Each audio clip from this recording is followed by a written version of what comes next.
Hey, everybody.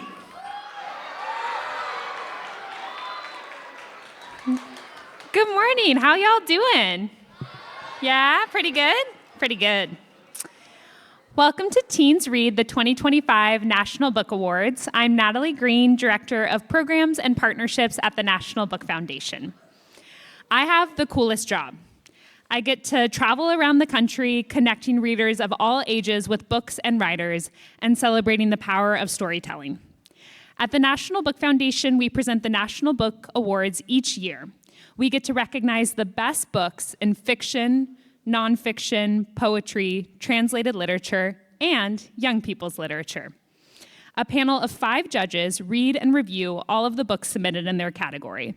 This year, there were 325 books submitted just in the category of young people's literature. From those 325 books, the judges picked the top 10 for the long list and then narrow that list down to just 5 finalists. Those are the writers that you'll get to meet today. And tomorrow is the 76th National Book Awards ceremony. We call this the biggest night for books. Think Oscars, but even better than that. And you're all invited to tune in virtually at nationalbook.org/awards at 8 p.m. Eastern Time. The Young People's Literature Judge Chair will announce the winner live on stage, and none of us, not even me, not the staff, not our board of directors, know who the winners are before then. This year's finalists flew in early just for you and this amazing event. And we feel so lucky to get to celebrate with the students, educators, and book lovers here in this room and online. We're going to flash a peek of just a few of the students joining us from their classrooms around the country on the screen. Look at those cuties. They're just like you, but they live somewhere else. For today's event, each finalist will read from their book, and then we'll have some time for questions from the authors. We'll have microphones on stands on either aisle, and you'll line up behind them, and our staff and volunteers will help make sure that we get as many questions answered as possible. And you all should have received a program with more information about the authors so that you can follow along. You also all received a finalist book ahead of the event today. We're gonna do something a little bit cheesy and raise the house lights because we wanna take a minute and have you all hold up your books. And on the count of 3, we're gonna take a picture. Okay, does everybody have their books? Okay, everybody, this is our photographer, Beowulf Sheehan, one of the best photographers in New York City, and you're all gonna hold up your book, and on the count of 3, you're gonna say team book, okay? 1, 2, 3, team book! Should we do it one more time? 1, 2, 3, team book! Thank you. Okay, we're gonna bring the house lights down. I know that was very, very, very fun. After the onstage presentation, we'll transition to a book signing for our in-person audience, which means you'll all go home with your own signed copy of a National Book Award finalist. Thanks to the National Endowment for the Arts, the New York State Council of the Arts, the New York City Department of Cultural Affairs, all for their support of Teens Read in New York. Thank you to the amazing publishers who donated the books that you received: Abrams, HarperCollins, Levine Querido, Macmillan, and Penguin Random House. Thanks to our incredible crew of staff and volunteers at the National Book Foundation, especially Tasnim Hussein, our new education programs manager, who has been on the job for a couple of short months and already put together this amazing event for you all. And Emily Lovett, our fearless production manager, who made everything possible today, our intrepid photographer you just met, Beowulf Sheehan, and the entire team at Really Useful Media. Last but definitely not least, we need you all to thank your amazing teachers and librarians for organizing everything and bringing you all here today. They came to our offices after hours to pick up your books and carry them home on the train, in cars, in tote bags, and even in suitcases to give them all back to you at school. And they wrangled dozens of forums and calendar signups. I know that English teachers and librarians changed my life, and we're so grateful for all you do for Team Book. And now I'm so honored to welcome our host, Casey McQuiston. Casey, I know, can you believe it?